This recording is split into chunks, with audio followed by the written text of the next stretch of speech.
also open to the public. It is scheduled for Saturday, August 27th, 2022 at the Sheraton Imperial Hotel of Durham. Now, let me read that part, tell you that part again. It is open to the public. You out there, if you're not a member of the Gold Star families, you are called the general public, and you are welcome to come. In fact, in order to make this dinner successful, some of us are going to have to go so we can help pay for the meal and so forth. So, and we might, if you're there, we might even recruit you to help a Gold Star family find their table or whatever. We'll find something for you to do. Do you know a family in your area who has lost a service member? And that may be on a training mission. In my case, I've lost about 10 friends since December to Agent Orange cancers. We are seeking to honor the surviving family members of service members from all eras. Please share the information about the dinner with your family, friends, neighbors, church groups, and communities at large. In addition to being honored as our guest at the dinner, we can assist with lodging at the Sheraton Imperial for the evening of August 27th if they are unable to travel home following the dinner. So somebody from Murphy or somebody from Manteo might need some help, but we don't want to rule them out. So if you go out there and get enough sponsors, those people can also be honored for their sacrifice. It'll really come down to the general public, of helping them finance money and helping find the people. Okay. And that's at www.goldstarfamilydinner.org. Yeah, www.goldstarfamilydinners.org. And had me for Amnon, keep me straight. I don't know what I do. He's a good guy. I don't care what they say about him. All right. Pat, I'm going to let you read that one, please.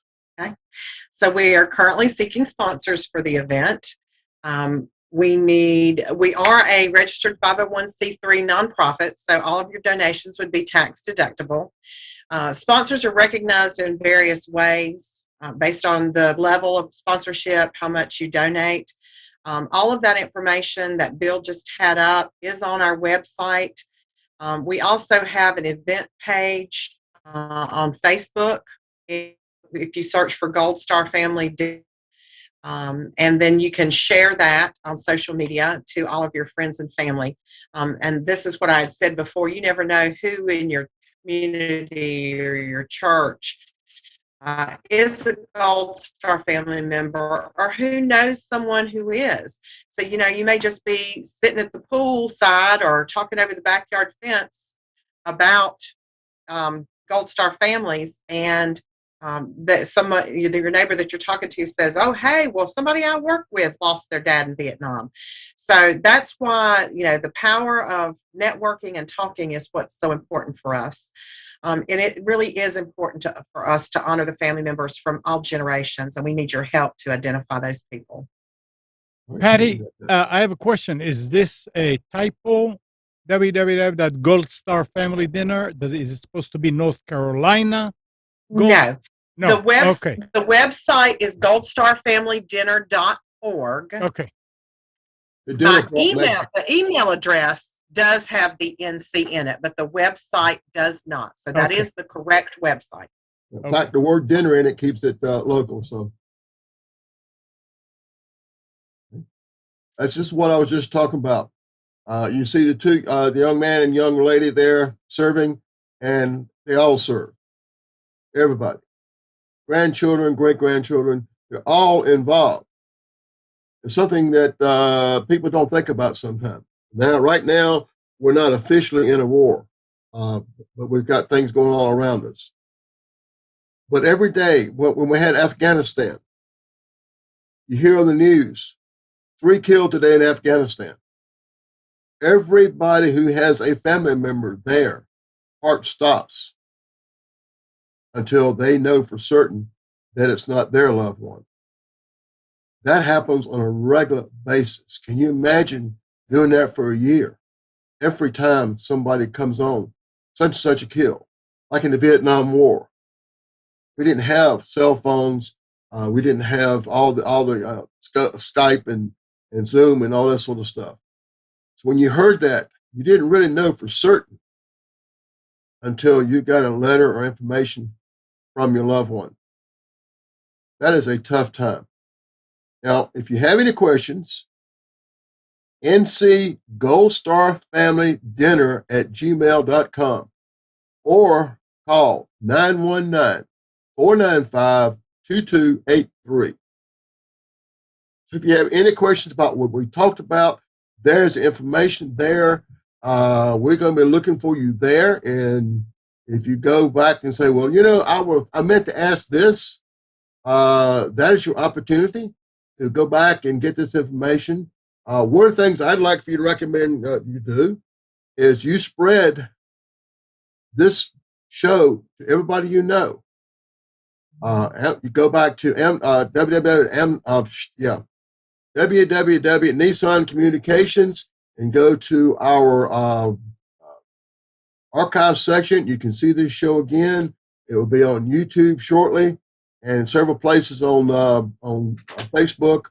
Share the show with everybody that you know of or any site that you have that you can share on. We need to get the word out to the families so that they can be honored for the sacrifices they made. Also, we need to get the word out to organizations, companies that would write a check to help pay for recognizing these families for paying a price that nobody should ever be asked to make that. And checks made payable to the Gold Star Family Dinner, sent to 65 Glen Road. Patty, you know what the PMB means? Postal mailbox. That's one of those. It's one of those like mailboxes, etc. Businesses. At the banks. I mean, at post offices. Yeah. Yes, they donated. They have donated the use of a PO box for us, so it's a postal mailbox. All right. So go to the website, get information there. I'm going to give you my email address. I already have, but my email address is DixonBill80@yahoo.com. Now, if you would like a copy of the flyer, I will be glad to send it to you in email so that you can send it out to your people, whoever you know out there, or you can make copies of yourself and get it out to your civic organizations. If you're a member of the Elks Lodge, if you're a member to just about any organization, don't say, well, they are not going to be interested. Send it to any of the organizations out there that you're a member of. Fraternal order of whatever's. But I will be glad to send you copies of the 2 flyers so you can distribute those to wherever you need. So there's no reason, folks, that you're sitting there going, I might like to be involved with that because those people paid the ultimate sacrifice. It's time now to get out there and do something about to help this fund and these families. These families need to be recognized. So many times, excuse my COVID. Sometimes all they get is the chaplain comes to the door in the lapel pin. Excuse me again. Ben, I'm going to turn it over to you for a minute. I'm going to mute myself. Okay. Yeah, as Bill mentioned, so he put up the different sponsorship levels, but no amount is too small. So if everybody who's watching this donated $20, that would cover a meal for a Gold Star family member. So we want you to know that we appreciate any help that you can offer at all. And we would love to see you there. There's a saying within the Gold Star and Surviving Family community that you die twice. Once when you take your last breath, and then you die again when someone never says your name. So saying their names is important. And some of these family members, for me, I think about my son every day and I say his name to myself every day. But some of these family members, people outside of their family may not have said their name in years and years. And we want them to hear their names that night. I can't think of anything right now much more important than honoring these families. either showing up for the dinner, getting the word out, or finding sponsors. All the above. Patty, I'm going to let you. Do you have anything else you want to say? Any Pacific volunteers? Give them some idea of what you need as far as volunteers. So I know. Well, I hope I'm not stepping on anybody on the committee's toes. I can't remember exactly who's coordinating what. Well, we're not worried about it. We're just getting the word out. There you go. So I know last year we were, when we were talking about doing this, the Sheraton Imperial parking lot's a huge parking lot. And so we want to, if you know somebody who owns a golf cart business, we could use a couple of golf carts donated for the evening to shuttle people back and forth from their cars. You know, the end of August in North Carolina is probably going to be 100 degrees. So we need, golf carts to shuttle folks from their car to the front door and then back after the event. We are going to have, once the people come in and get registered, then helping them find their tables. We'll have special seating for the Gold Star family members, so helping them with that. Just sitting and talking to these folks, allowing them. Bill has given me the opportunity today to introduce you to my son and talk about my son, but just to listen to the folks talk about their loved one and share their story with you. A good ear, a listening ear. So folks to do that. And just that show of community support to know that they're being honored, that their loved one's sacrifice is remembered. I want to see every seat in that room filled with patriots and folks who remember and honor them.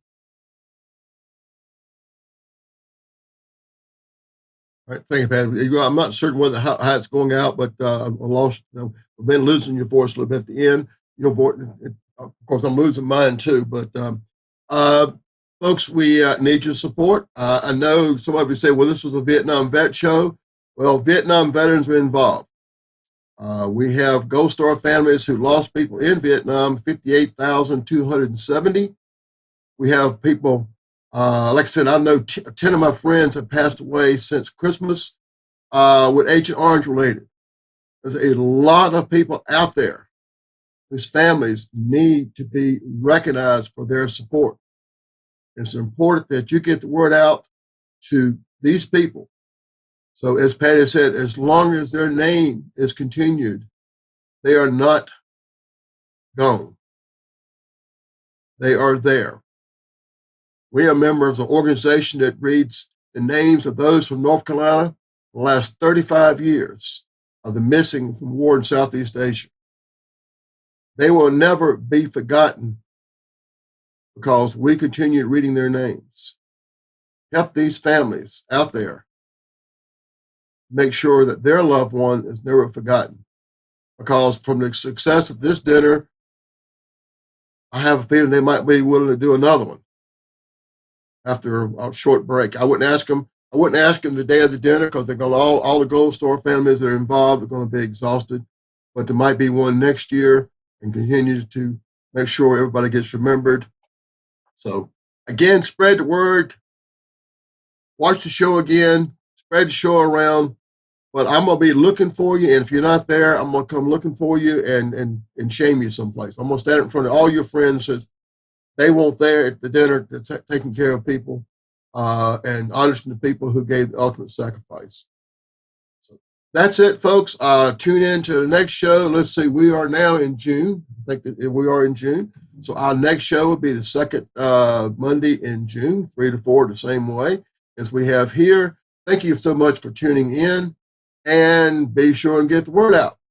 Patty, you got one last word that you want to say to them about coming up with some money and Gold Star families? I think we've done everything now, but we can do. But I'm going to give you the last word and we're finished. Thank you. Yep, except for getting down on my knees and begging. Thank you for having me on today. Thanks to all of y'all for listening and hearing the story. And I'm thanking you in advance for sharing and helping us identify folks, and thanking you for your support and contribution to help make this a success to where 15 years from now we can say it's the 15th annual because it works so well. I'm going to let you have it. Thank you, guys.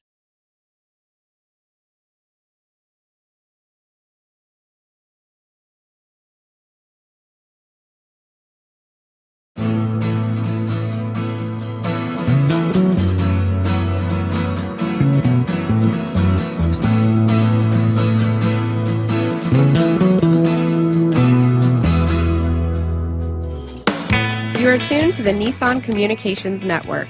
If you tuned in too late, you can always watch each program in its entirety or download an MP3 audio file of it in the archives section at nissancommunications.com. Don't forget to subscribe to our YouTube channel, follow us on Twitter, and like us on Facebook. Sponsored by StreamingGear.com, Carolina Apparel, and DeltaForce.net.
Welcome. Thank you for tuning in to Lessons of Vietnam show.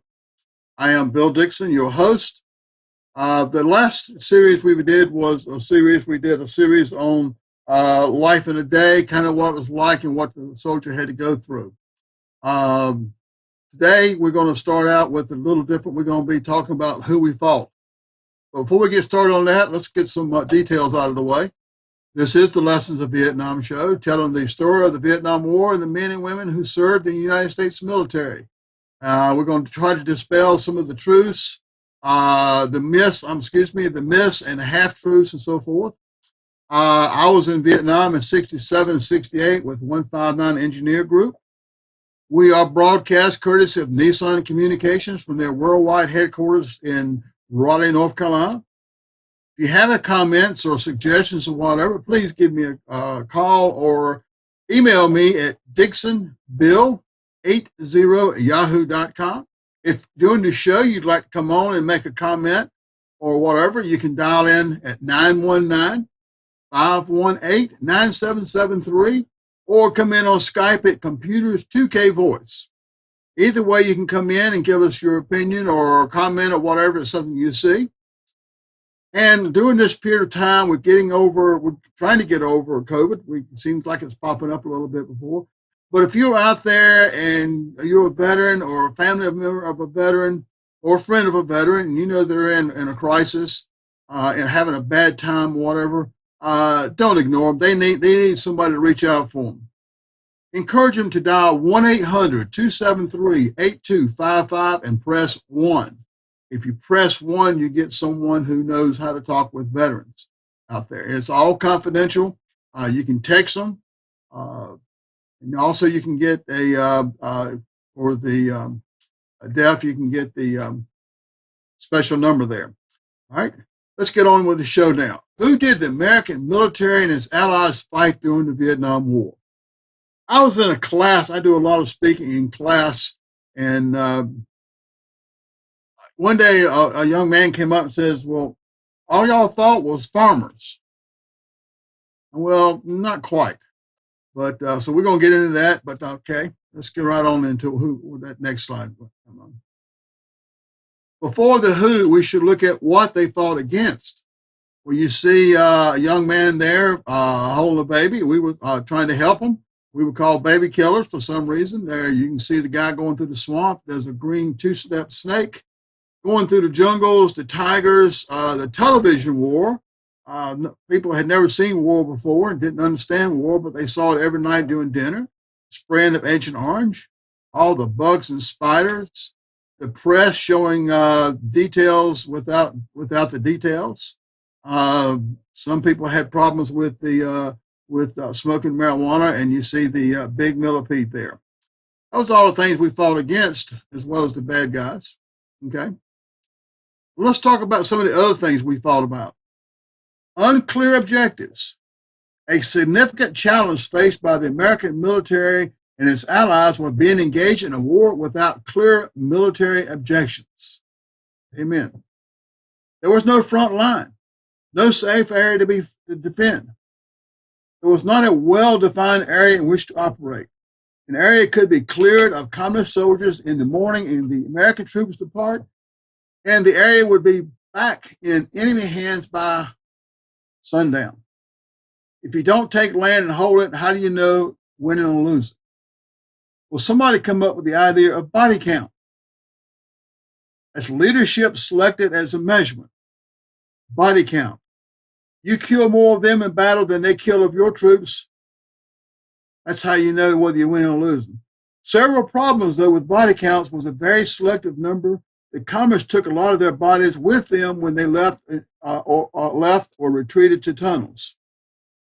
So other true body count challenges due to pressure from higher up as well as results of bombing. Sometimes the higher ups would want a body count so bad and give you a hard time you almost had to invent something. The Vietnam War was a 360-degree war. There was really no safe areas. Be it the boonies, fire bases, cities and towns, or large bases where any soldier, particularly American, might encounter attacks, ambushes, and booby traps in any place or time. It was a war where territory changed hands frequently. People moved freely. The enemy and civilian population was very difficult to see a difference, and the loyalties were often unclear. When you went into a village and dealt with the civilian people, you didn't quite know which side they were on. The American public was the problem. Hanoi's goal was to prolong the war for as long as it could while inflicting as many casualties on South Vietnamese and American personnel as they possibly could. Hanoi knew if Americans and its allies' involvement in Vietnam was costly, or that its political and military leaders were impatient, and that the American public would tire of the war and exert great pressure on the elected leadership, where the televised war came in. Weather conditions. Vietnam's subtropical climate, terrain of swamps, rice paddies, hills and mountains, weeds and jungles also took their toll on American troops. The heat, humidity, monsoonal rains, and groundwater meant uniformed GIs were almost constantly drenched with water or sweat, causing sores, infections, and diseases, and uniforms rotting off their bodies in some instances. And of course, you can't leave out nature. Vietnam's extensive wildlife posed its own dangers. American soldiers encountered malarial mosquitoes, leeches, ticks, fire ants, and 30 different kinds of poisonous snakes. It is estimated that between 150 and 300 Americans died in the war from the effects of snake bite, not including bites from bugs and spiders. That millipede you saw a while ago is about 18.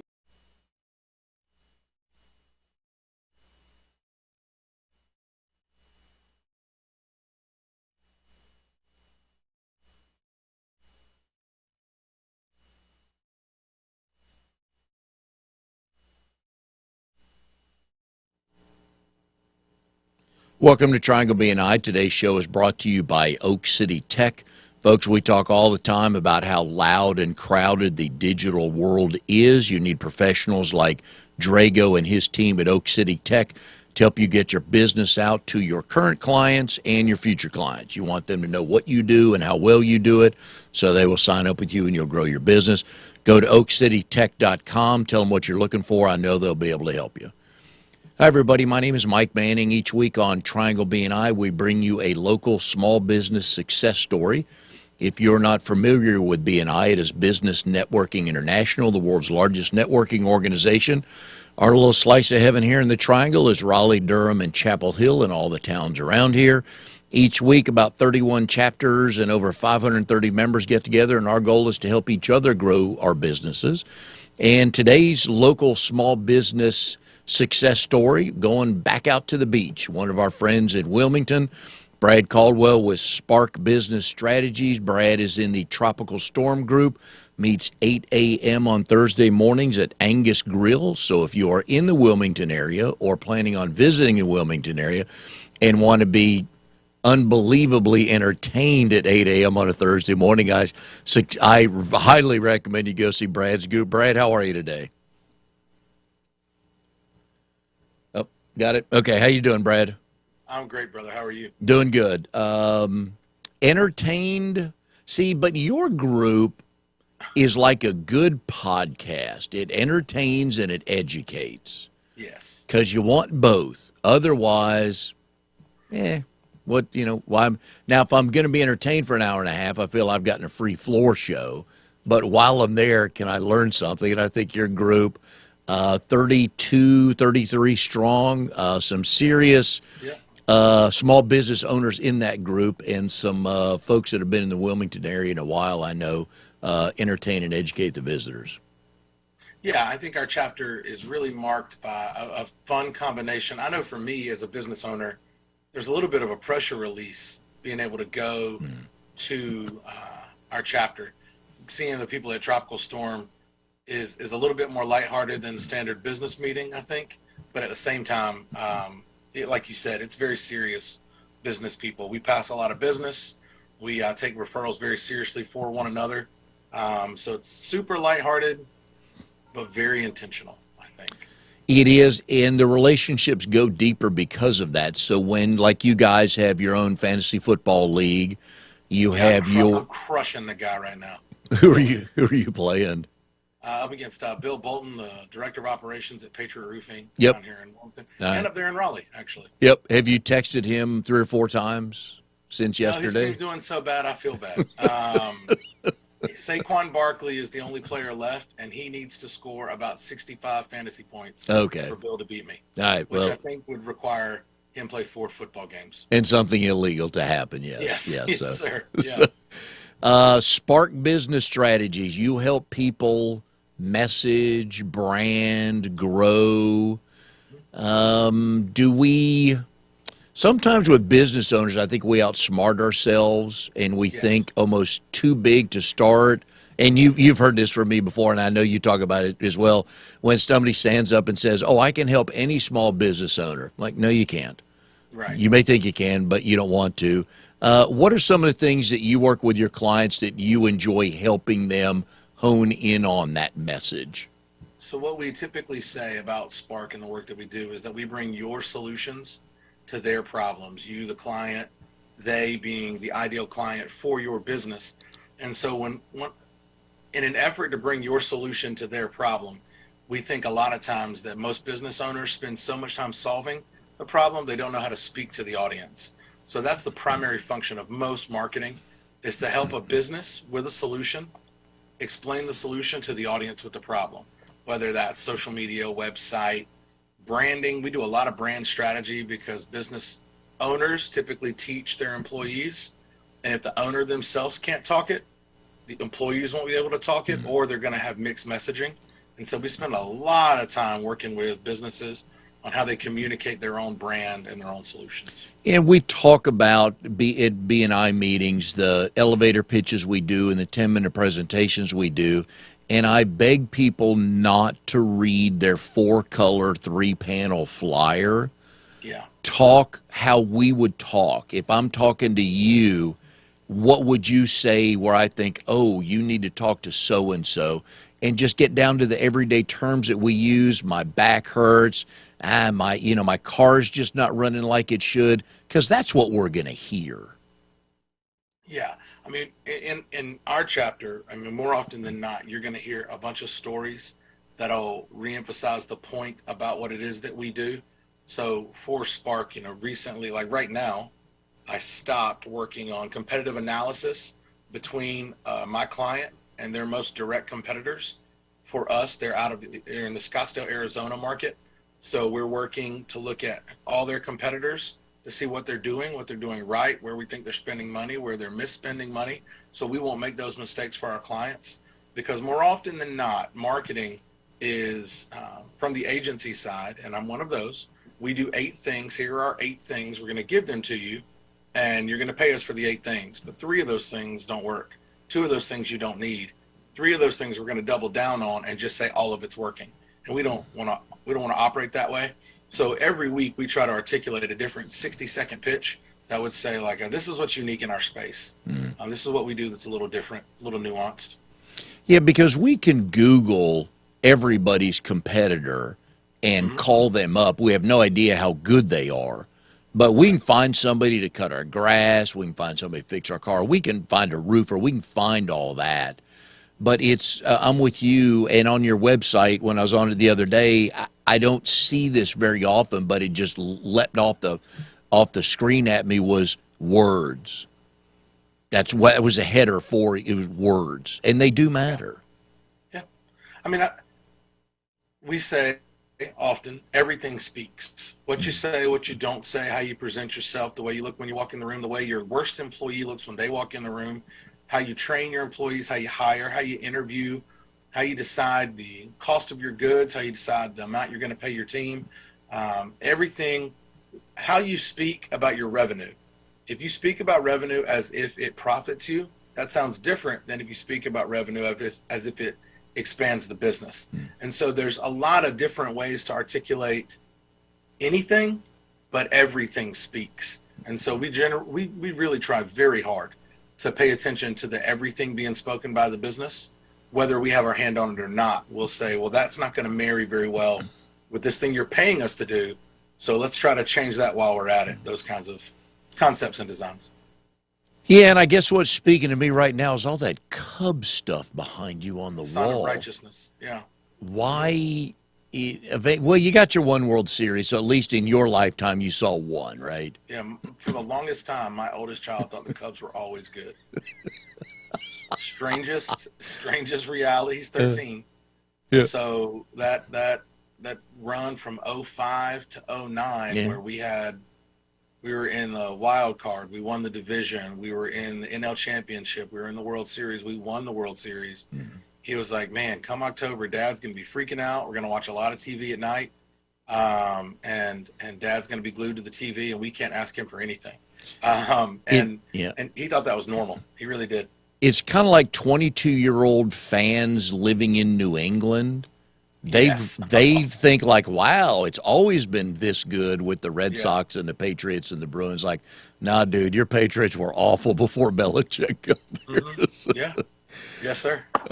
One of the things I really like about what you guys do and small business owners, when we start a business, we've got a million thoughts, and we think about half of them are awesome and we're going to make a ton of money, which I love the optimism.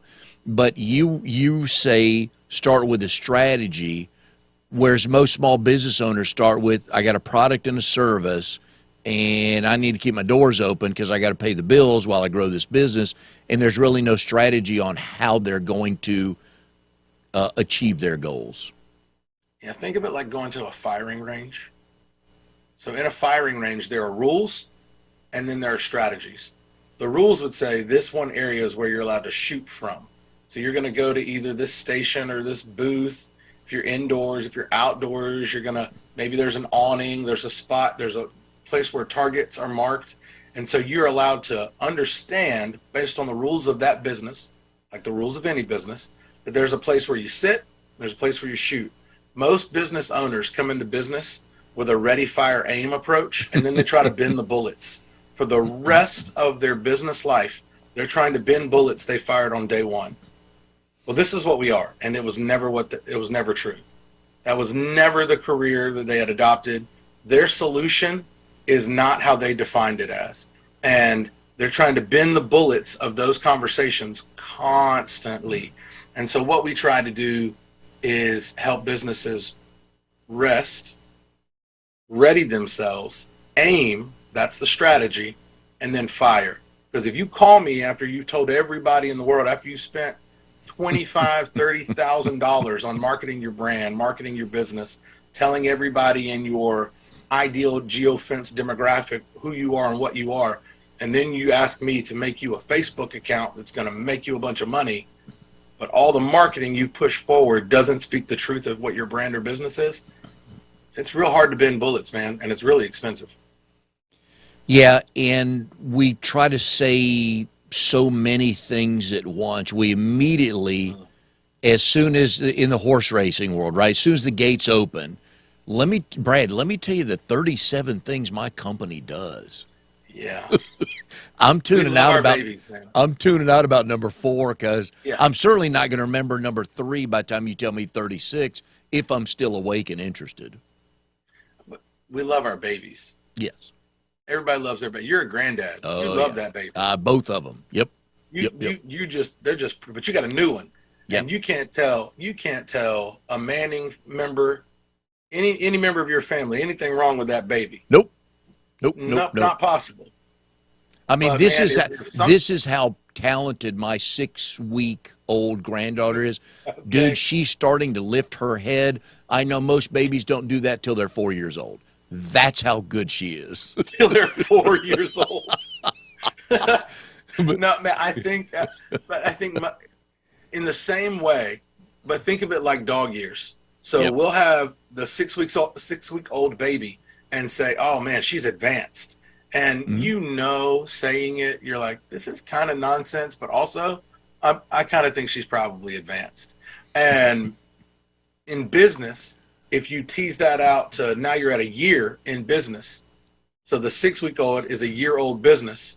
You've spent a year of your business talking about that hammer that you make and how it's the greatest hammer ever, but you're telling your grandparents Yeah. and your mom and them and your wife and your kids and your neighbors, and you're not talking to anybody who actually needs your hammer, and you're not saying anything that articulates what makes it a unique hammer. You're just saying, in the history of babies, mine's the better one. Yeah. Yeah. And that's not a marketing pitch. That's the crazy stuff grandparents say. Oh, absolutely. Now, I do know she's 97th percentile in height, so I can quantify that, but the other stuff, you're right. Now, it's funny. Crushing the long game. Absolutely. She's going to be talented. Not yet, but boy, when she hits her stride, look out. It's funny that you brought up that analogy because I remember you telling me a story of one of your clients, I think it was a couple weeks ago when we were chatting, that she posted something and was bragging on the number of likes she got. Yeah. And then as you slowly started to weed out, so all your family did, right? She's very proud. Yeah. All your friends did, right? Very proud. And by the time it was done, maybe 3 people who she didn't know liked it. Yeah. And does that really, Okay. back to your point, does that accomplish anything? Social media. Yeah. Here's what we need to tell people. If I don't teach anybody anything for the rest of the week, let me teach this lesson.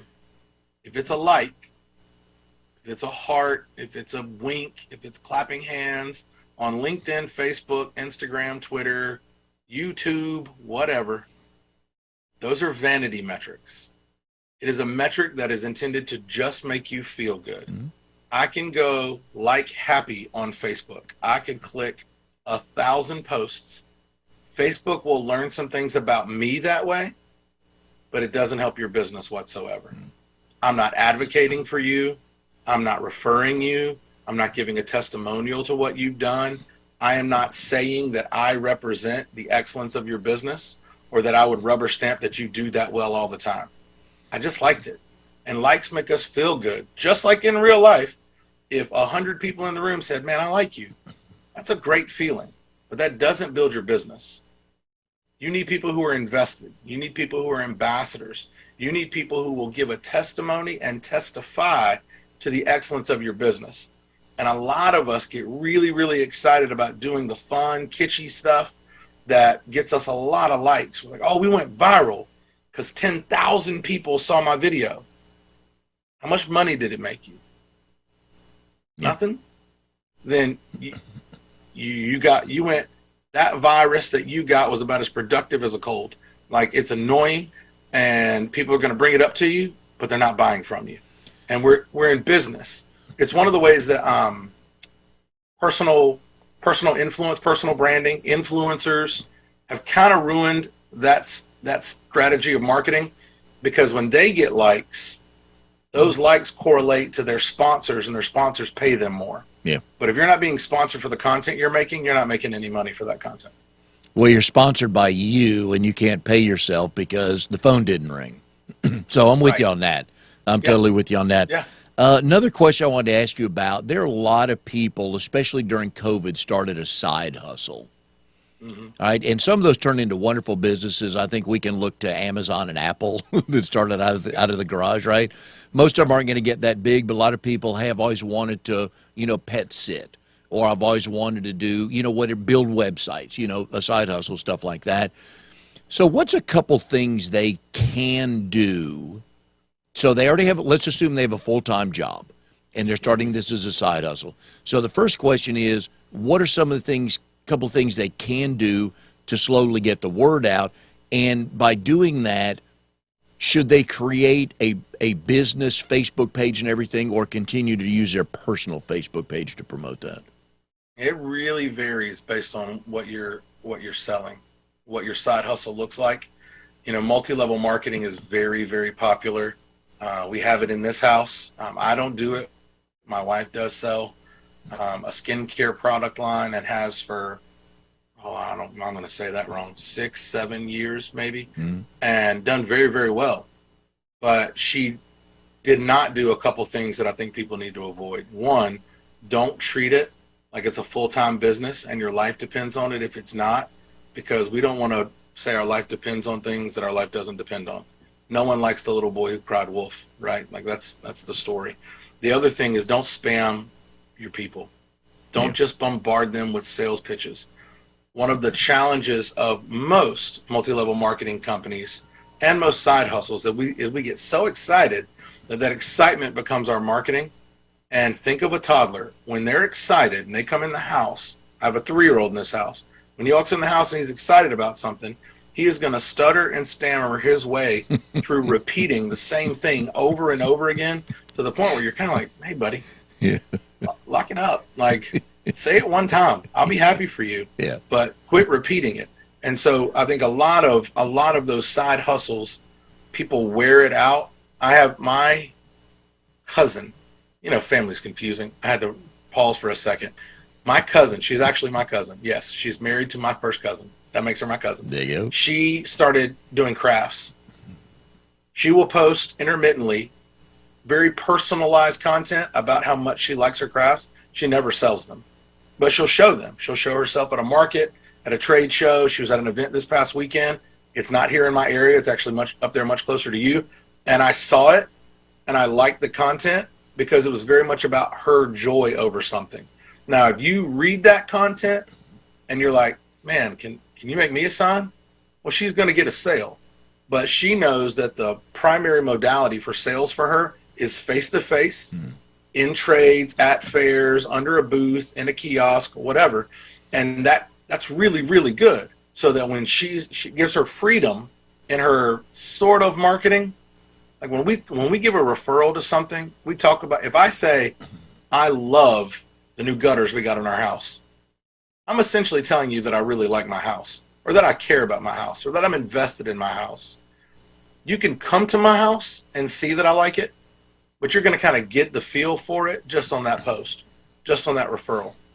It's the same way when we talk about our side hustles. If you are leaning on Facebook to make all your sales, be very intentional about that, and then maybe navigate looking at like a group page, a business page, a public figure page, if that's what your speed is. Yeah, and some people that have a small business, or whether it's a side hustle or a full-time business, I'm iffy sometimes on their Facebook page because I get the business, I get maybe something they think is funny in the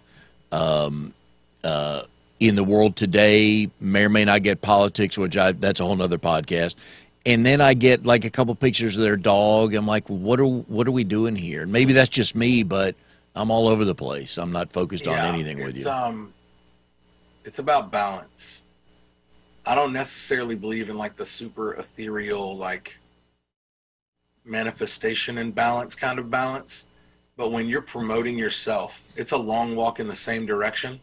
And if you're going to have 3 or 4 things that you post about them consistently and kind of the same way. So if you were to go on my Instagram page, my Facebook page, you'll see quotes, You'll see my kids. You see a lot of my kids. You'll see me out doing network marketing type stuff. And you'll see a lot of the things that I'm into. You'll see a picture of bourbon, baseball, some albums, the Bronco. You'll see all of that stuff. But that's pretty much my life. And my life is my work, things I enjoy, and the people in this house. And that's just authentic from where I'm at. But I don't have a product to sell. I'm positioning myself as an expert in a couple different fields without ever telling you, buy a shirt from me or get your marketing from me or have me come speak at your event. What is the oldest album you have in your house? Oh, mercy. It's probably jazz. Okay. How long have you owned jazz, that? like 1930s, 40s type stuff. How long? What's the one you've owned the longest, or one of the first ones you remember buying? Probably something that reminded me of my grandfather. Okay. Love my grandfather very much, and he listened to old country music. There you go. So there's probably a Merle Haggard album over there, probably like right behind me. Yeah. That was one of the first one. Is at least the most remarkable one I bought. I think it's the first time I bought one album. Like I didn't buy a box. I didn't go to a yard sale. I saw that one album and I was like, oh, that's old. Yeah. That looks like, it smells like my grandfather. Were you a member of Columbia Records like the rest of us, where we got 9 albums for a penny and then they hooked you and like, man, I can't get away from these people? Oh, back in the CDs days? Uh-oh. Yes. No, albums. That's how old. No, you're young. I'm too young, man. Yeah, yeah. I'm too young. But that was a Did you cool know- deal. Did you know that for the last 2 to 3 years, the leading music physical purchase, so like not downloads, but a physical purchase, I think for 2021 and 2022, the number one thing that was bought was vinyl. They're coming back, yeah. Yeah, those were the most physically purchased pieces of music. CDs were second, and then, on down to other different little products that you can buy. But albums are huge right now. Yeah. I grew up here in Raleigh, and so we would go to Crabtree Mall. Oh, yeah. And go I to know Sam Crabtree well. go to Sam Goody's on the second floor, I think it was on the second floor, and just flip through albums and just looking for, whatever we were listening to back then, looking for a new album or a cool album, and that was a blast. I thoroughly enjoyed that. I can't believe Sam Goody's was there back then. Thank you. I was even was there invented. That's how old I am. It was actually when I was around. a college student, when I was a student at Elon, one winter, I was the stock boy at Crabtree Valley Mall at the Abercrombie. Oh, look at you. Mm-hmm. A stock boy, man. Yeah. Okay. Sure. They didn't put this up front. Okay. They said, get in the back, grab some boxes. Did you get to wear any of the clothes? Oh, you have to. Yeah. Okay. There you go. Yep. You look good in them, right? Even though they wouldn't let you up front. They would let me up front right after the store closed. Right after it closed. Now, the other thing we would do when we went to Crabtree was after we went to Sam Goody's, we'd sneak down to Spencer's and see what dirty posters they had in the back. On that, we have that same mall experience. Very much so. Very much so. When you and your wife, Grace, are having a discussion and you're trying to defend something non-business related, does she know when you turn on your branding hat and tell you to turn it off? She does not tell me when to turn it off. Or just tells you she doesn't believe it? Yeah. Now, she might say, that's a great question. When is discussing something like discussing something? Yeah. When we're just talking about different things, we have unique interests. Yeah. She's worked kind of behind the scenes in film in like a healthcare role for the last year and a half, 2 years, as COVID kind of allowed people to come back to shooting. Wilmington's really popular for that. Oh, yeah. And so we'll talk about things that we both know nothing about, like stunt driving, how to build a set and tear it down. Yeah. And in those situations, we're both pretty good at when we know we don't know, not really holding very tight to our opinions on something. And in that situation, she's going to say, well, I saw, man, what can I do about that? Yeah. I've never seen it before. But if you were trying to buy something, be it, let's say, a jet ski or, whatever, solar or a dish or something, and you really, really wanted it, and you knew you had to sell her on it, would she know she's being sold from you? Yes. Okay. 100%. Okay. Because I'll have a plan. Like, all right, so this is, I'm trying to think of the last time I did that. Like the Bronco that's Yeah. out there Oh, was yeah. actually her idea. Oh. I love that thing, Yeah. but she was like, I think it's time you get your car. And I was like, well, I got one. And I didn't know she meant my car. And so I just said yes. Yeah, I don't make a lot of big purchases. All right. Now, in a nutshell, to explain this Bronco, it's got a killer back seat in the Majestic. I want to say the trunk, but it's not the trunk. In the Yeah, so bed. if you're unfamiliar with old Broncos, it's a 1979, and so the chassis of that truck, that vehicle, kind of the precursor to the SUV, is a truck chassis. It's a Ford Ranger chassis, but the old Ranger, back when Rangers were bigger. And so it sits long, like a truck, but it's not as big as like what trucks were back then, because trucks were so much bigger and bulkier. So when you don't have a tailgate, you can mount a back seat farther back. Okay. And so there's about 3 foot of space from the front seat to the back seat.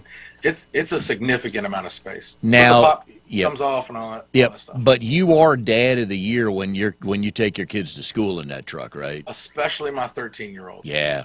Yeah, he does enough stuff at the middle school and now starting to do some art stuff at the high school where, I mean, he's like, Dad, slow down. I'm like, why? Yeah. I just want to take a little bit longer. There you go. And he's sitting in the back seat. He always sits in the back Waving seat. to his people, isn't he? Yeah, yeah. Puts his headphones, puts his little earbuds in, and leans back with his eyes closed, his hair blowing in the wind. And I'm just sitting there driving Miss Daisy. It's fine. It's fine. You are tickled. So you've got an 8th grader, a 3rd grader, and a preschooler, right? Yeah, it was Right. terrible planning. Yes. Speaking of planning, you should have sold it better to Grace on that one. But anyways, so what have you learned from the 8th grader and the 3rd grader that you now apply to your preschooler? Don't stress. Don't stress about. Give up the right to be offended and embarrassed by a kid. I worried, I think, a lot about my oldest, who is wonderful and really always has been. And my 8-year-old is he's impulsive and very heart first. And so I think I've been reminded a lot between the differences between the two, that when our 3-year-old comes around the room and is freaking out, don't get frustrated. Give him a minute, teach him to slow down like you've been taught to slow down, and then just allow him to kind of say his piece. I think more than anything, the third kid has been, because he's crazy, he is insane. We have learned from our oldest two to apply a lot more patience. Yes. Before we came on the air, you were about to tell a baseball story. You had baseball practice over the weekend. You're about to tell the story, yeah. and I stopped you because I wanted all of us to hear it at the same time. So the floor is yours. So I coach. I'm an assistant coach. I've been the head coach for the last few years, and because of work and business and all that stuff, I just didn't want to be able to dedicate that much time, and I certainly didn't want to not show up to a practice or a game because of work. And that's borne out to be accurate. There's 2 games this week, and I won't be able to make it to one of them. So I'm kind of the de facto pitching and catching coach. I pitched in high school, and I wasn't too bad. And so now I'm teaching kids how to pitch. Well, I haven't thrown. I messed up my shoulder and when I was in high school, and haven't really thrown a lot of baseball until now. My oldest child never played. My middle child now plays a lot. And so yesterday I was pitching to a bunch of kids, because it's a kid pitch league, so they need live arm practice, not a machine, not a toss or anything like that. And so I'm up on the pitching mound, pitching to one of our better kids, and he's running his mouth. And so I tell the catcher that I was like, listen, this is what we're gonna do, man. I'm gonna throw 2 fastballs, two seam fastballs, if you know what that means. I said, and then I'm gonna throw a changeup. And the catcher was saying, I've never caught one before. And I was like, that's fine, because it's slower. And it'll be low. It'll be low. Did you ask him if he had his cup on? And I did. We won't let him get back there if they don't. So the first 2 pitches come in and they hum right in, and they're good. Strike 1, strike 2. And The kid's like, "Is that all you got?" Oh, And he, now let's be super clear what age group we're talking about. yes. I'm being taunted by a 9-year-old. Wait, did he offer at either of those fastballs? Oh, he swung at both of them. Nice. Okay. All Yeah, right. yeah. And they were fine. Like, I'm not throwing for all I'm worth. Yeah. Like, I'm I want to be able to walk and talk and use this arm. So I get up and I throw the third pitch, and it's the changeup. And I'll be honest, if high school Brad could have thrown that changeup, high school Brad would have played in college. It was the best changeup I've ever thrown in my life. And this kid swung as hard as he could. He swung, I don't know, a half a second early, which is a lot in the pitch, and fell over. And when he fell over, I just got this huge smile on my face. And the head coach of the team, and again, we're all dads. Like, my kid is standing at second base, his kid's standing at first base. The kid who just fell over, his dad is working with hitting over on the side, and the kid who's catching's dad sitting in the stands. The dad in the stands laughed. I didn't. I just put my head down and smiled and heard the coach yell, "Caldwell, I swear if you laugh at that 9-year-old you just struck out. Don't do it. Don't laugh." And it's the highlight of my adult pitching career right there. What A 9-year-old. words did the batter have for you after that one? Good pitch, coach. Good pitch. What was that, coach? It was a changeup, man. He'll want to see you again with that changeup, right? Oh yeah. I told him I didn't think any other 9-year-olds were going to have that in their arsenal. Yeah. But it's what we teach kids because we don't want them to hurt their shoulder, and so the Oh, yeah. arm action of a changeup is the same. Yeah.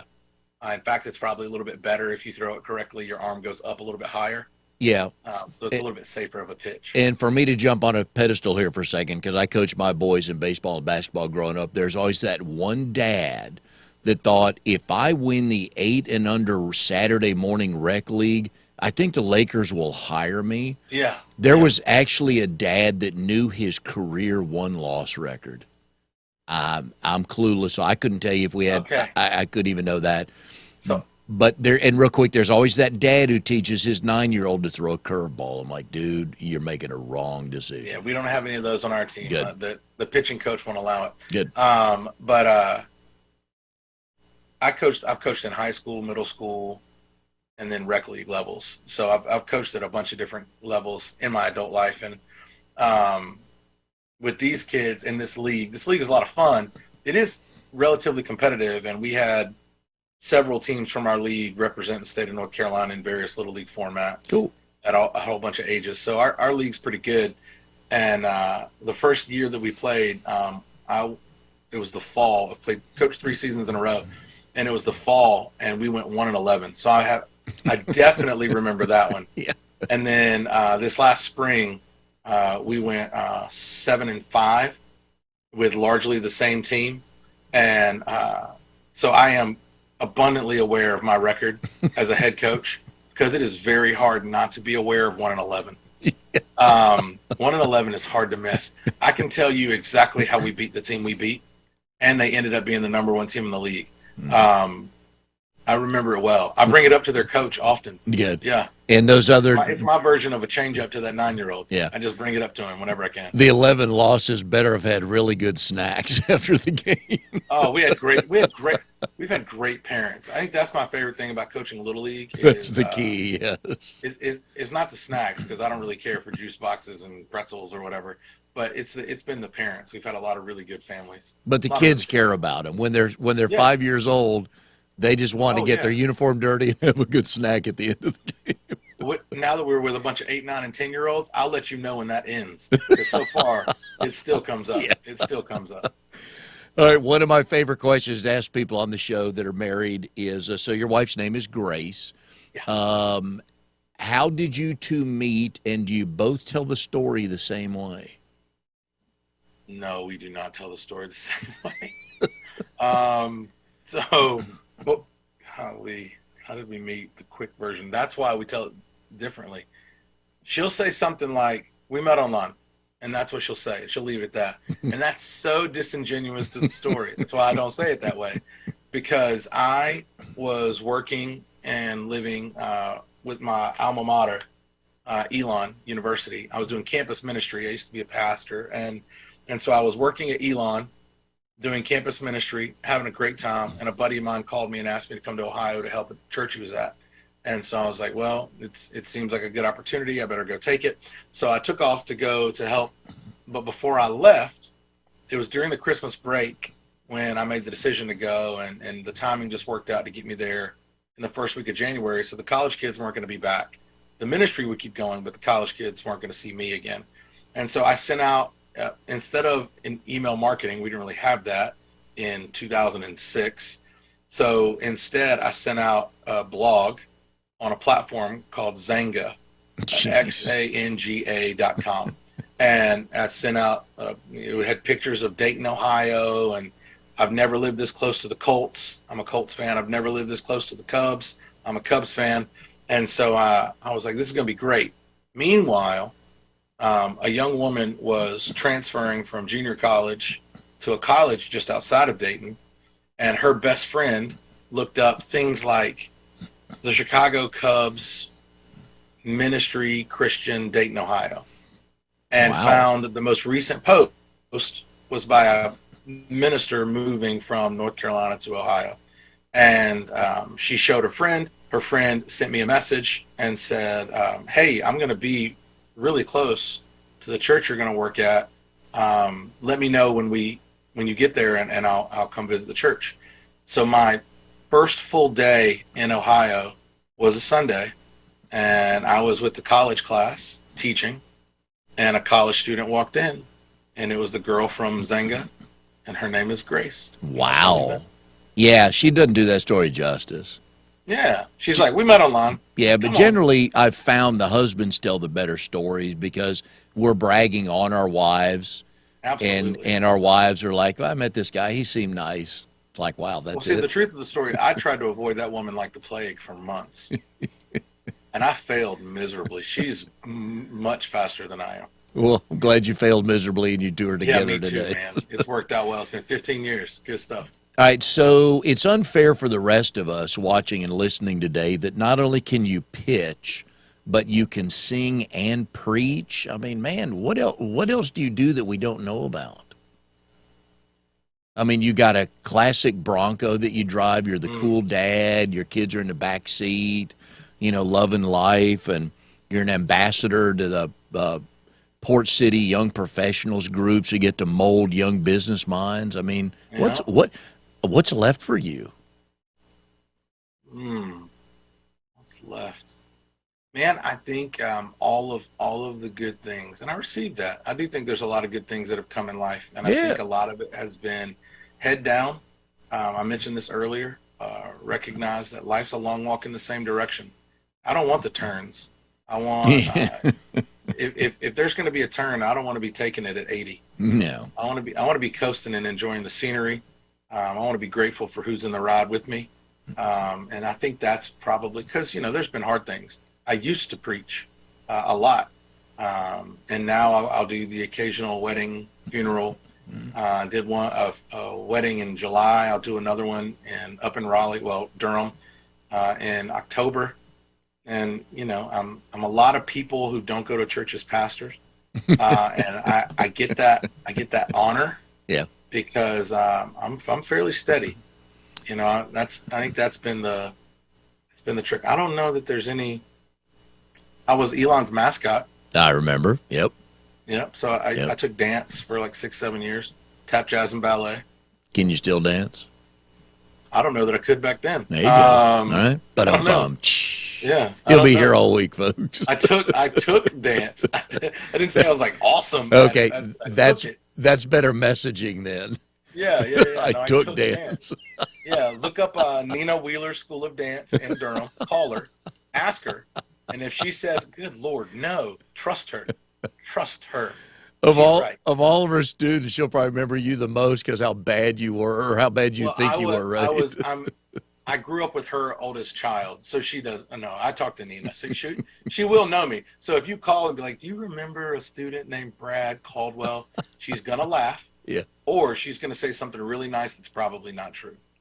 Oh, I hope she laughs. I hope somebody here listening knows her and will Oh, reach that'd be out to her, so and I good. hope she's honest. That'd be so good. Yeah, yeah. Uh, Someone call Nina. Tell Nina Yep. I said that. For the folks who don't know you, tell us who the Aviators, Sharks, and Mill Rats are. Oh yeah, those are baseball teams. You can add Spartanburgers to That's that right. list. That's in Spartanburg, South Carolina. So the Sharks are the Wilmington Sharks, the Lafayette, Indiana Lafayette Aviators, the Johnstown, Pennsylvania Johnstown Mill Rats, and the Spartanburgers of Spartanburg, South Carolina are baseball teams that we get to oversee a lot of the marketing and branding for. We created the Mill Rats and the Spartanburgers. We've done social media and advertising and PR stuff for the Sharks, and we oversee all the digital marketing for the Aviators. So those are summer collegiate wood bat league baseball teams. So for like 2.5 months out of the summer, as soon as school ends for a bunch of college athletes, college baseball players, they have the opportunity all over the country. Really, there's probably like a dozen at least leagues that have these teams where the kids live in a host home, and they play baseball 2, 3, 4 times a week for about 2.5 months with usually a college coach from another school. They all get recruited. They all send in videos. They all send in tapes and all that stuff. And it's a lot of fun. It's a really cool environment. It's almost pre-minor league. Have you asked to pitch a half inning? No. Oh, that's such. I would get destroyed, but that would be That's so not much the fun. point. The point is The point is not what happens. The point is it did happen. No, yeah. Oh man, Yeah. I'm calling the owners of the Sharks today. Tell them in lieu of 1 week's pay that they give you for marketing, you want to pitch Yeah. just a half inning. Yeah. Yeah. Oh my gosh. Do it. I mean, I'll get destroyed. It won't last a half. It inning. won't matter. It'll It be. won't matter. I'll pitch 4 batters, and Yeah. after they all destroy me, You just need the pregame photo in uniform. It doesn't matter what happens after Absolutely. that. Yeah. absolutely, that would be such great press and such bad photos. Nobody really wants to see that. But I'll be there. Yeah, I definitely see you as a mill rat, but I know you're an aviator because I know you enjoyed setting that stuff up for the beer and the different yeah. parts of the stadium. So, yeah, Yeah, no, it's fun. I mean, the naming of a team, yeah, name theory, which is a real thing. When you name a brand, you really need to think through kind of what their goals are. You really help a brand develop its branding when you ask really good questions about the name. We've named SaaS companies, medical companies, trade companies, sports teams. And when you're asking those questions, Spartanburg, the name kind of sat right there, like a Spartan burger. And so, which was on a menu item at another restaurant in that town already. But then we had to go through a bunch of things to get to the right spot. Spartanburg has a Civil War history. Spartanburg is one of the first places Satchel Paige played baseball. Oh, wow. So there's a huge baseball history in a place like Spartanburg. There's a huge American history in a place like Spartanburg. And a lot of it's actually really charming and really, really nice. So being able to figure out the right way to name a team is fun. Johnstown, Pennsylvania had huge paper mills that still exist. They're still physically there. They're obviously not used anymore. But lumber mills and paper mills were very big in Johnstown, and you called a worker in the mill a mill rat. That was it's a kind of a term of endearment, and so we stuck with that. The Aviators, flight is huge in the Midwest, so the Aviator title is awesome. Ace is their mascot. It's a lot of fun. And we're down here in Wilmington, and we can't get away from nautical stuff. Like, we can't help ourselves. Yeah. Tides, wave, Yeah. crash, crush, hurricanes, sharks. We There you go. can't stop it. I know that some people, when they start their own business, overthink the name because they want to find like a Greek or a Latin word that means 9 things that they stand for, and nobody can remember it because they can't pronounce it. And some names I've Right. seen just, what were you thinking? Yeah. I mean, and if you look back at some of the names that are the most brand heavy, so either they've changed a verb, like when you go online to search something, what do? You Google it. Yeah.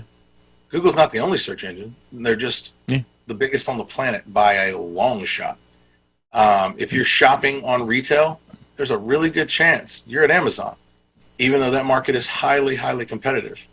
If you're going to eat a green fruit with brown kind of furry flesh on it, We've been through this. yeah, that's a Chinese gooseberry. You call it a kiwi because that's the first brand that was ever I marketed for remember that. that. Yeah. You know, when your kid gets a boo-boo, you don't put a medical adhesive strip on it. You put a Band-Aid on it. Like, And- if you think about those names going backwards, they don't make any sense. Yeah.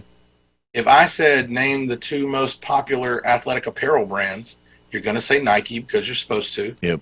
Nobody knew what that word meant. People still don't know what it means, but everybody knows how to say it. Yep. And we're just saying Adidas wrong. Adidas is a bunch of names of people who are part of the company thrown together. And if you say it based on their names, you'd say Adidas. Adidas. I remember that. Yep. Like those, Yep. there are some phenomenally named companies that are run so poorly you will never hear of them. Well, So just do and- your work and do it really, really well. Don't get lost in the name. The only branding thing that I think is a massive fail is when you color your company based on your favorite colors.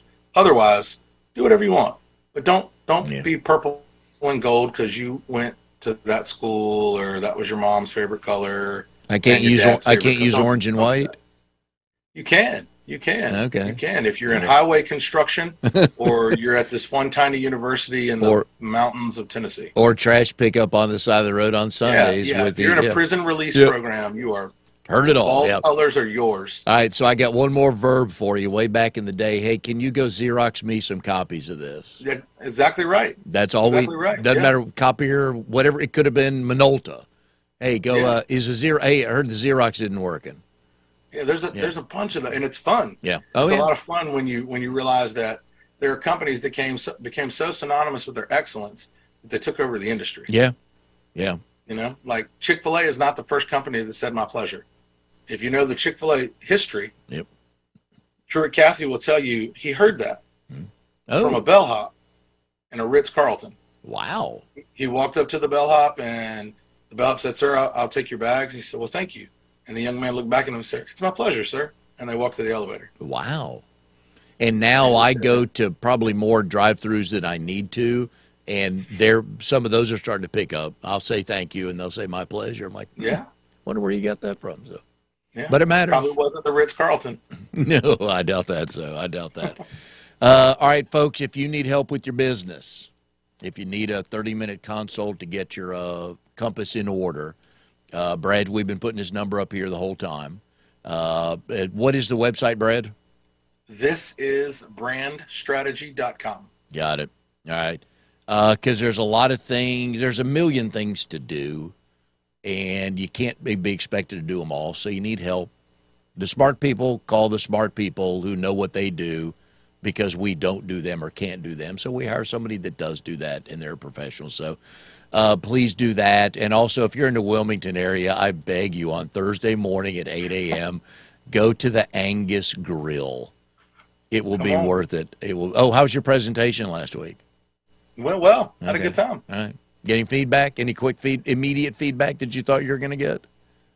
You know, it was very interesting. Several people said a couple comments like, "I didn't know you did that." Yeah.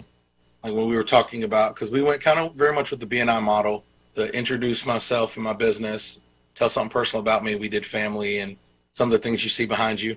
And then it was very much, this is who we've helped and this is what we've done for them. And in the articulation of what I've done for these businesses, it occurs to me I haven't really expanded in my 60 seconds a lot of what I do. And so, like, I mean, a business partner said, "Man, I didn't know you did all that." And he's a business partner in something else. But, he should know. People should know what I do and how we've helped. And it's So- our job to tell them. It's not their job to remember, right? Of course. All Yeah. right. Brad, if you'll hang on after the closing credits, I forgot to tell you that early on, so a little housekeeping stuff there. But, folks, reach out to Brad. He'll help you. He'll point you in the right direction. He may not be able to help you, may not want to help you, but he'll point you in the right direction. Hey, we've all fired clients, right? And maybe some people aren't ready. and stuff like that. But give them a call because you do need help on some things to get your business going, and word of mouth and get the word out there is one thing. So, Brad, always a pleasure, and I think I'm going to come see you guys on Thursday. Looking forward to it, man. All right, and we'll see everybody next time on Triangle BNI.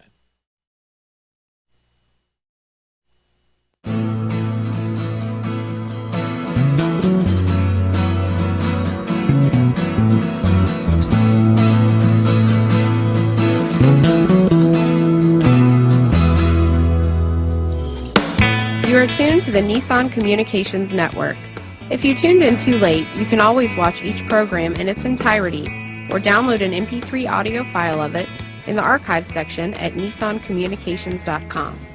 Don't forget to subscribe to our YouTube channel, follow us on Twitter, and like us on Facebook.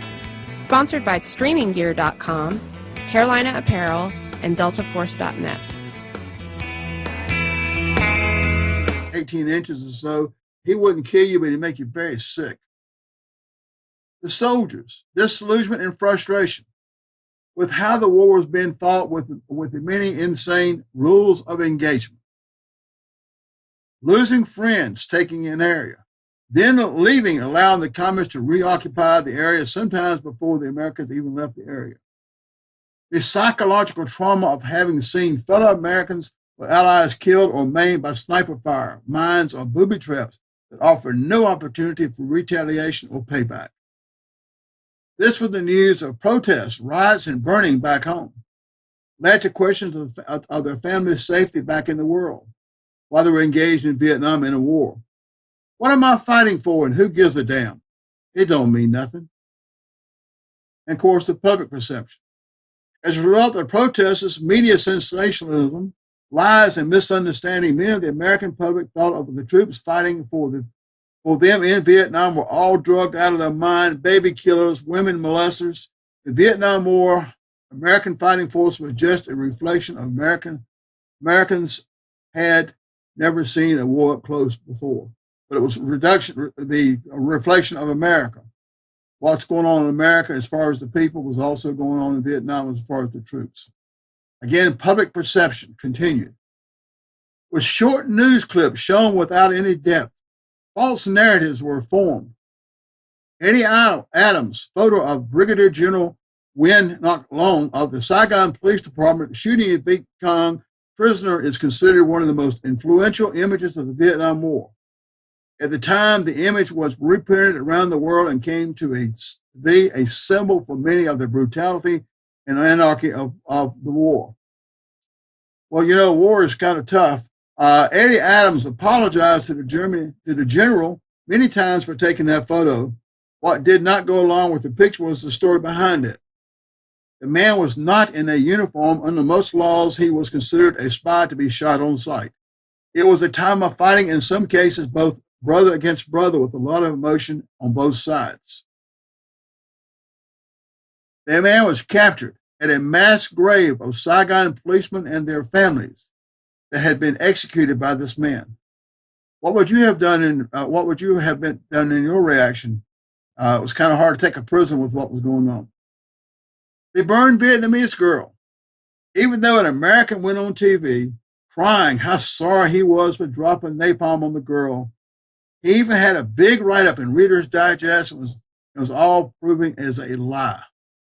No American was involved with the accidental dropping of the napalm on the girl. It was a tragic accident by a South Vietnamese pilot. But you saw from the news, it was like the Americans were out there bombing children ourselves, and it was an accident by the South Vietnamese. News reports of the Battle of Quai Son consistently referred to the struggle as another Dien Bien Phu, where the French were defeated. But in reality, the U.S. and South Vietnamese enjoyed a much stronger position than the French. In addition to a fleet of helicopters and cargo planes that could resupply and reinforce the besieged Marines, they could also rely on the heavy bombing capacity of the B-52 fighter planes, which dropped close to 100,000 explosives on the hills surrounding Quai Son over the course of the battle. Though U.S. officials expected a full-scale attack by North Vietnamese forces on the base, it never came. And in March, Westmoreland ordered Operation Pegasus, a joint Army Marine in ARVN, Army Republic of Vietnam, ground advance that relieved the base and ended up the siege by mid-April after some 77 days. Now, a news photograph of the showed the Marines hunkered down like rats in the ground during the siege. But in reality, they fired back more rounds than they received. The number of communist forces killed in the Battle of Khe Sanh would reach around 10,000 compared to fewer than 500 U.S. Marines killed in action. You see the difference with what they showed and what the reality? A Life magazine did a photo article showing the number of Americans that died in a single week in Vietnam. Tragic as it was, in the United States, more people were killed by drunk drivers in that single week. Why didn't they show those people's photos? Or did it not fit their agenda? The Tet Offensive, 1968 Tet. Even though Americans and its allies won a decisive victory over the communists during the Tet 1968 Tet Offensive, in effect, we lost the war. The people of America, due to slanted press reports and the fatigue of fighting a war at home and in Vietnam, turned against the war and the military.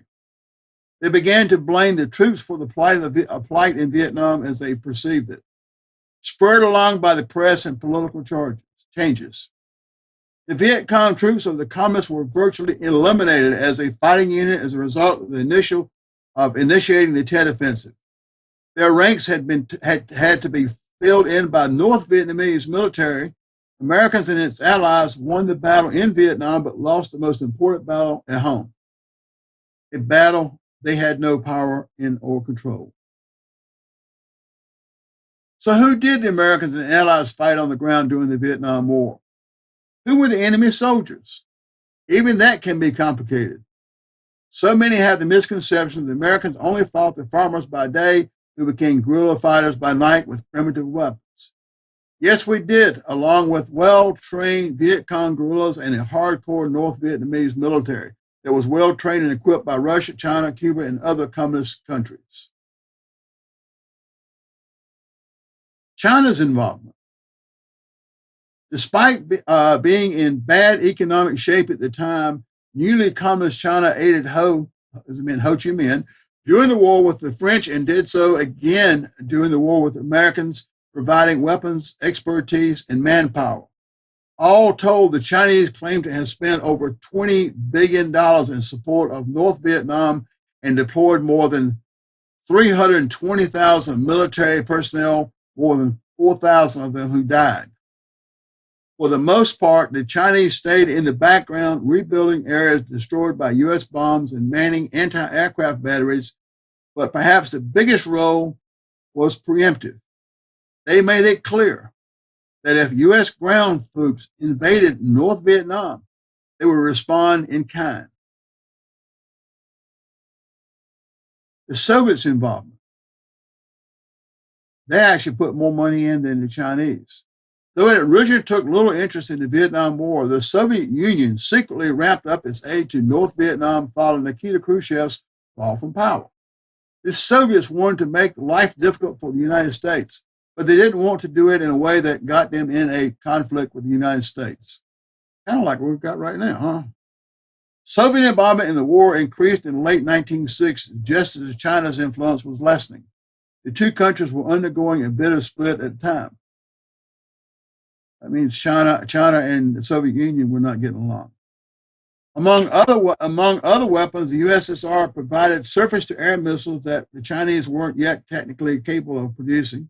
The Soviets even allegedly shot down some U.S. planes.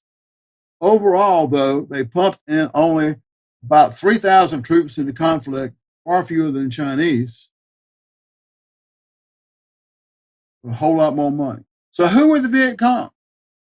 Like everything else about the Vietnam War, American war in Vietnam, that answer is complicated. Some were just looking for revenge from the South Vietnamese military. Some were conscripted by the Viet Cong from the villages. Then there was the South Vietnamese who felt communism was the solver of all problems. Added to that group was the Vietnamese nationalists who wanted one Vietnam. and that the North and South would come together as one, if it was under communism. And of course, the Vietnamese farmer who could sometimes really did not have a side other than be left alone by both sides, so he would be able to raise his family, tend their rice paddies and water buffaloes. Even the origin of the name VC or Viet Cong, Vietnamese communist, has many variations in its origins. The Viet Cong, officially known as the National Liberation Front of South Vietnam, was an armed communist political revolutionary organized in South Vietnam, Laos, and Cambodia. Was its military force. This is an article by Brett Riley. He says, by 1948, national newspapers like King Nguyen began to speak of a new term, Viet Cong. King Kong warned, if this Viet Cong army is about to able to join hands with the Trung Chinese Cong, or Chinese communists, at the Sino-Vietnamese border, then what more can prevent the communization of Vietnam? By the end of 1950s, members of the Viet Minh and Communist Party began an uprising in the South and North Vietnam, resolved to support and lead this support, the Southern uprising. South Vietnam, under the leadership of President Diem, denounced these Viet Cong insurgents, and he is given credit for saying Viet Cong. But when they were split, the countries, a lot of the Viet Cong stayed, or the communists stayed, and some of them went up, but over a million people came south. Activists opposing American involvement in Vietnam said that the Viet Cong was a nationalist insurgency indigenous to the South. They claimed that the Viet Cong was composed of several parties, the People's Revolution Party, the Democratic Party, and the Radical Socialist Party, and that the Viet Cong chairman, Mr. Nguyen Tho, was not a communist. Anti-communists countered that the Viet Cong was merely a front for Hanoi. They said some statements issued by communist leaders in the 1980s and 1990s suggested that the Southern Communist forces were influenced by Hanoi. According to the memoir of, whoever he is, Tran Van Tra, the Viet Cong's top commander and PRG defensive minister, he followed orders issued by the Military Commission of the Party Central Committee in Hanoi, which in turn implemented resolutions of the Politburo. Even though they were kept saying they were independent, Hanoi was giving the orders all the time. More than 430,000 Chinese communists. A while ago it said 330. Now we're saying 430. So we're in that range anyway. Chinese communist troops served in Indochina from 1968 to 73. The Chinese and Russians supplied 95% of materials, food, and medical to the Vietnamese communists. There were Russian troops as well as Cuban troops serving in many capacities for the North Vietnamese communists. Often the Russians would send AK-47s to China to be delivered to North Vietnamese. The Chinese would keep the well-made Russian weapons and send the cheaply made Chinese weapons for AK-47s to North Vietnam. The Chinese communists took part in the war preparation, training, battle planning and execution, tactical decisions, combat problem solving, political indoctrination, and performance evaluation through the Vietnam War, but not got fully involved. International Communist forces, technology, and logistics proved to be the decisive edge that enabled North Vietnam to survive the U.S. Rolling Thunder bombing campaign and help the Viet Cong defeat South Vietnam. The Viet